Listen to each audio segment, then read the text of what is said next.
article sera étudié la semaine du 11 au 17 octobre 2021.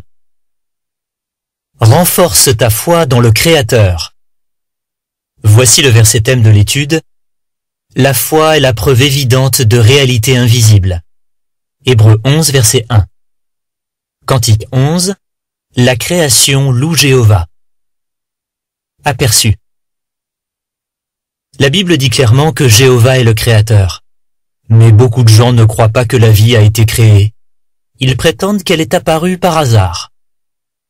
Leur opinion pourrait-elle nous amener à avoir des doutes? Non, à condition bien sûr de renforcer notre foi en Dieu et dans la Bible. Cet article expliquera comment nous pouvons le faire. Paragraphe 1. Question. Qu'est-ce qu'on t'a sans doute appris au sujet de Jéhovah? Si tu as été élevé dans la vérité, tu as sans doute entendu parler de Jéhovah depuis que tu es tout petit. Tes parents t'ont certainement appris qu'il est le Créateur, mais aussi qu'il a une personnalité attirante et un projet plein d'amour pour les humains. Paragraphe 2. Question. Comment certaines personnes considèrent-elles ceux qui croient en un Créateur? Toutefois, beaucoup de gens ne croient pas en Dieu ou ne croient pas qu'il a tout créé. Ils pensent que la vie est apparue par hasard et que des formes de vie prétendument simples ont évolué lentement vers des formes de vie plus complexes. Certaines de ces personnes sont très instruites. Elles affirment que la science a démontré l'inexactitude de la Bible et que seuls des gens sans instruction ou naïfs croient en un Créateur. Paragraphe 3. Question. Pourquoi est-il important de renforcer notre foi? L'opinion de personnes influentes pourrait-elle affaiblir notre conviction que Jéhovah est un Créateur plein d'amour? Cela dépend en grande partie des raisons pour lesquelles nous croyons que Jéhovah est le Créateur. Est-ce que nous le croyons parce que c'est ce qu'on nous a dit, ou parce que nous avons pris le temps d'en examiner nous-mêmes les preuves? Que nous soyons témoins de Jéhovah depuis peu ou depuis longtemps, nous devons renforcer notre foi. Si nous avons une foi forte, nous ne nous laisserons pas égarer par de vaines tromperies contraires à la parole de Dieu. Dans cet article, nous verrons premièrement pourquoi beaucoup ne croient pas en un Créateur, deuxièmement, comment nous pouvons fortifier notre foi en notre Créateur Jéhovah, et troisièmement, comment garder une foi solide. Pourquoi beaucoup ne croient pas en un Créateur? Paragraphe 4. Question. D'après Hébreux 11, verset 1, sur quoi la foi doit-elle reposer? Certains pensent qu'avoir la foi, c'est croire en quelque chose sans preuve. Mais ce n'est pas comme cela que la Bible définit la foi. Nous lisons en Hébreux 11, verset 1, « La foi est la certitude absolue de ce qu'on espère, la preuve évidente de réalité invisible. » La Bible explique que la foi est une certitude absolue, qui repose sur des preuves solides. Par exemple, même si nous ne pouvons pas voir Jéhovah, Jésus et le royaume, qui sont des réalités invisibles, nous avons des preuves de leur existence. Un biochimiste qui est témoin de Jéhovah fait remarquer à ce sujet, « Notre foi n'est pas aveugle, elle tient compte des faits scientifiques. » Paragraphe 5. Question. Pourquoi beaucoup pensent-ils que la vie n'a pas été créée? Nous pourrions nous demander, s'il existe des preuves solides de l'existence d'un Créateur, pourquoi beaucoup pensent-ils que Dieu n'est pas à l'origine de la vie? Certains n'ont tout simplement jamais pris le temps d'examiner ces preuves. Robert, qui est aujourd'hui témoin de Jéhovah, le confirme. Comme la création n'est jamais enseignée à l'école, je pensais que la vie n'avait pas été créée. Mais à 22 ans, j'ai rencontré des témoins de Jéhovah et ils m'ont avancé des arguments bibliques logiques et convaincants en faveur de la création. La note ajoute, « Bien souvent, à l'école, la création n'est pas enseignée car elle n'est pas considérée comme une explication possible à notre existence. Certains estiment que cela entraverait la liberté d'opinion des élèves. » Voici ce que dit l'encadré intitulé « Un mot aux parents ». Parents, tenez-vous informés de ce que vos enfants apprennent à l'école.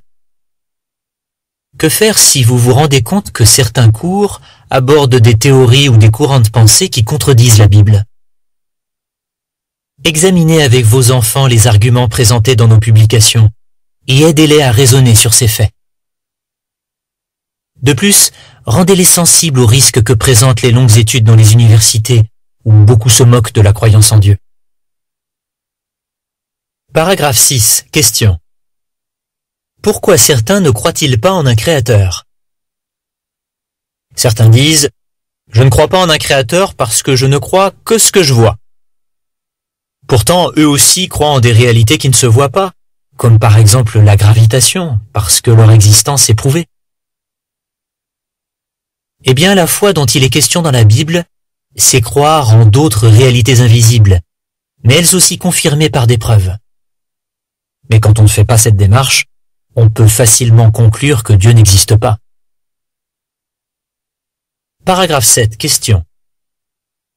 Tous les scientifiques rejettent-ils l'idée que Dieu a créé l'univers? Explique. En examinant les faits, de nombreux scientifiques ont acquis la conviction que Dieu a créé l'univers. Comme Robert, déjà cité, certains se disaient qu'il ne doit pas y avoir de créateur, puisque la création n'est jamais enseignée dans les universités et les grandes écoles. Mais ils ont appris à connaître et à aimer Jéhovah. Tout comme ces scientifiques, nous devons renforcer notre foi en Dieu, quelles que soient les études que nous ayons suivies. Personne ne peut le faire à notre place.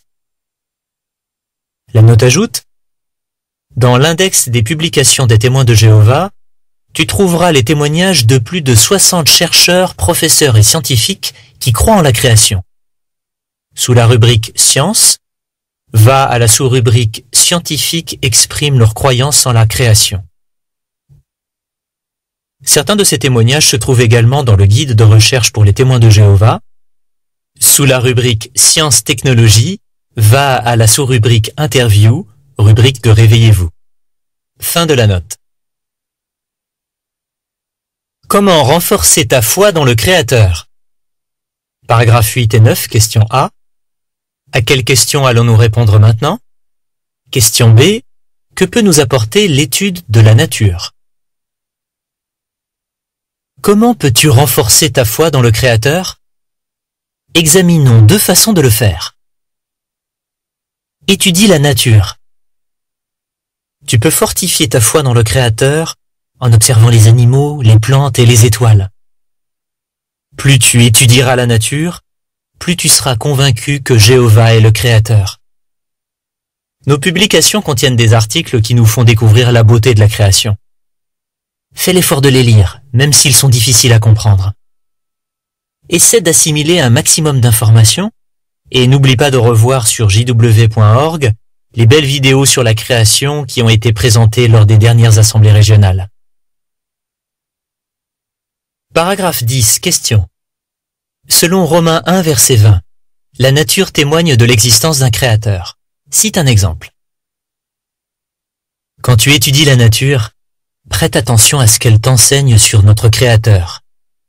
Nous lisons en Romains 1, verset 20, ses qualités invisibles, oui, sa puissance éternelle et sa divinité se voient clairement depuis que le monde a été créé, parce qu'elles se remarquent dans les choses qu'il a faites. Ils n'ont donc aucune excuse. Par exemple, tu sais sans doute que le soleil dégage de la chaleur, ce qui rend la vie possible. Mais il émet également des rayons ultraviolets qui sont très dangereux pour nous. En sommes-nous protégés? Absolument. Notre planète est entourée d'un bouclier appelé la couche d'ozone. L'ozone est un gaz qui absorbe une grande partie de ces rayonnements nocifs. Plus les rayons ultraviolets du soleil sont intenses, plus la quantité d'ozone augmente. Ne penses-tu pas que ce mécanisme a forcément dû être conçu par quelqu'un, et que ce quelqu'un doit être un créateur intelligent et plein d'amour? Paragraphe 11. Question. Où pouvons-nous trouver des informations qui renforceront notre foi? Voir l'encadré de la documentation qui peut fortifier ta foi. Tu peux trouver de nombreuses informations qui renforceront ta foi en la création en consultant l'index des publications des témoins de Jéhovah et en faisant des recherches sur jw.org. Tu pourrais commencer par lire les articles et regarder les vidéos de la rubrique Évolution ou Conception. Ils sont courts et fournissent des détails impressionnants sur des animaux et des plantes. Ils mentionnent également des particularités de la nature que les scientifiques essaient de copier. Voici ce que dit l'encadré intitulé « De la documentation qui peut fortifier ta foi ». Brochure. 5 questions à se poser sur l'origine de la vie. La vie a-t-elle été créée? Livre. Y a-t-il un créateur qui se soucie de vous? Revue. Y a-t-il un créateur? Numéro spécial de Réveillez-vous de septembre 2006. Vidéo. Les merveilles de la création révèlent la gloire de Dieu. Rubrique. Hasard ou conception et Évolution ou conception dans Réveillez-vous ou sur jw.org. Paragraphe 12. Question. Quand nous étudions la Bible, à quoi devons-nous prêter attention? Étudie la Bible. Le biochimiste que nous avons cité plus haut rejetait l'idée d'un créateur. Mais avec le temps, il a changé d'avis. Il explique: ma foi n'est pas basée seulement sur mes recherches scientifiques. Elle est aussi basée sur un examen minutieux de la Bible. Tu as peut-être déjà une bonne connaissance des enseignements bibliques. Toutefois, cela ne doit pas t'empêcher de toujours renforcer ta foi dans le Créateur en étudiant sa parole. Note l'exactitude avec laquelle elle parle d'événements historiques. Passionne-toi pour ses prophéties et émerveille-toi de son harmonie interne. Cela renforcera ta conviction que Jéhovah est un créateur sage et plein d'amour, et que la Bible a été écrite sous son inspiration. La note ajoute: par exemple, voir l'article « La science et la Bible sont-elles compatibles ?» de Réveillez-vous de février 2011, et l'article « Les prédictions de Jéhovah s'accomplissent » de la Tour de Garde du 1er janvier 2008. Paragraphe 13. Question. Cite un conseil plein de sagesse que nous donne la Bible. Quand tu étudies la parole de Dieu, note à quel point ces conseils nous sont utiles. Par exemple, depuis des milliers d'années, elle nous recommande de rejeter l'amour de l'argent, car il est dangereux et provoque bien des douleurs. 1 Timothée 6, versets 9 et 10. Ce conseil est-il toujours valable aujourd'hui? Un ouvrage de psychologie fait remarquer: les gens matérialistes sont moins heureux et plus sujets à la dépression. Même ceux qui souhaitent simplement avoir plus d'argent ont une santé mentale plus fragile. Ils souffrent également de problèmes physiques. La mise en garde de la Bible contre l'amour de l'argent nous est donc des plus utiles. Mais peut-être penses-tu à d'autres principes qui t'ont aidé dans la vie. Plus nous serons conscients de la valeur des principes de la Bible, qui est un cadeau de notre Créateur aimant, plus nous les appliquerons dans notre vie et plus nous serons heureux. Paragraphe 14. Question. Qu'est-ce que notre étude de la Bible nous fera découvrir sur Jéhovah? Étudie la Bible avec l'objectif d'apprendre à connaître Jéhovah. Ton étude de la parole de Dieu te fera découvrir une personne qui a des qualités extraordinaires. Et tu constateras que ton étude de la nature te fera découvrir ces mêmes qualités.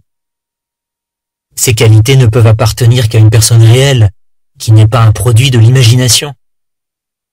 À mesure que tu apprendras à connaître Jéhovah, ta foi en lui, ton amour pour lui et ton amitié avec lui se renforceront. Paragraphe 15. Question. Qu'est-ce que parler de notre foi peut nous apporter? Parle de ta foi en Dieu autour de toi. C'est un bon moyen de la fortifier. Mais que faire si quelqu'un te pose une question sur l'existence de Dieu et que tu ne sais pas trop quoi lui répondre? Essaie de trouver des arguments bibliques dans nos publications et discute-en avec la personne. Tu peux aussi demander de l'aide à un frère ou à une sœur expérimentée. Que la personne accepte ou pas les arguments bibliques que tu lui présenteras, les recherches que tu auras faites t'auront été utiles. Elles auront renforcé ta foi. Et ainsi, tu ne te laisseras pas ébranler par les soi-disant sages et intellectuels qui affirment qu'il n'y a pas de créateur. Garde une foi solide. Paragraphe 16. Question. Que risque-t-il d'arriver à notre foi si nous ne la fortifions pas? Que nous servions Jéhovah depuis peu ou depuis longtemps, nous devons continuer d'entretenir notre foi. Pourquoi? Parce que sinon elle risque de s'affaiblir. Rappelons-nous que nous avons foi dans des réalités invisibles. Or, nous pouvons oublier facilement ce que nous ne voyons pas. D'ailleurs, Paul a qualifié le manque de foi de péché qui nous entrave facilement. Hébreux 12, verset 1. Comment éviter de tomber dans ce piège? Paragraphe 17. Question. De quelle aide avons-nous besoin pour garder une foi solide? Tout d'abord, supplie régulièrement Jéhovah de te donner son esprit. Pourquoi est-ce indispensable? Parce que la foi est un aspect du fruit de l'esprit. Il nous serait impossible d'entretenir notre foi dans le Créateur sans l'aide de son esprit. Si nous continuons de demander à Jéhovah son esprit, il nous le donnera. N'hésitons pas à lui dire « Donne-nous plus de foi ». Luc 17, verset 5.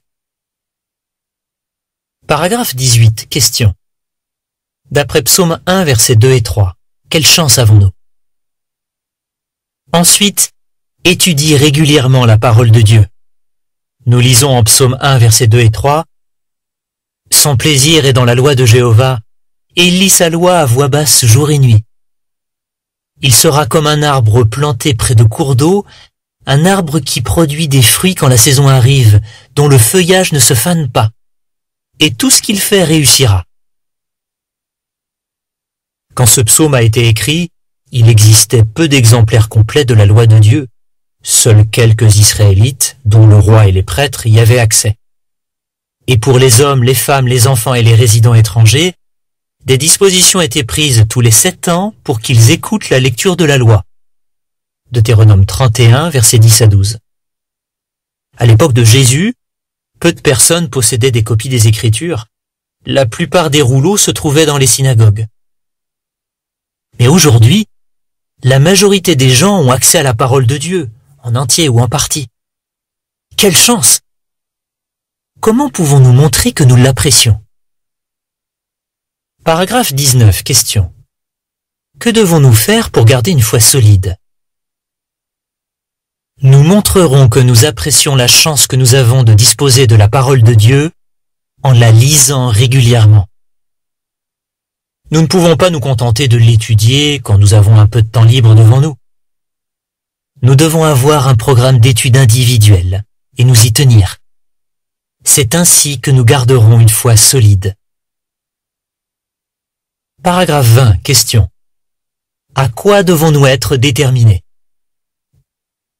Contrairement aux sages et aux intellectuels de ce monde, nous avons foi dans la parole de Dieu, et notre foi est basée sur des preuves. Matthieu 11, versets 25 et 26. Comme nous étudions ce livre sacré, nous savons pourquoi la situation actuelle se dégrade et ce que Jéhovah va bientôt faire pour y remédier. Soyons donc déterminés à renforcer notre foi et à aider le plus de gens possible à avoir eux aussi foi dans notre Créateur. Et continuons d'attendre le jour où tous les habitants de la terre loueront Jéhovah en disant « Tu es digne, Jéhovah notre Dieu, de recevoir la gloire, car tu as créé toutes choses. » Révélation 4, verset 11. Que répondrais-tu? Explique ce qu'est la foi et ce qu'elle n'est pas. De quelle façon peux-tu renforcer ta foi dans le Créateur? Comment peux-tu garder une foi solide? Cantique 2, ton nom est Jéhovah. Fin de l'article.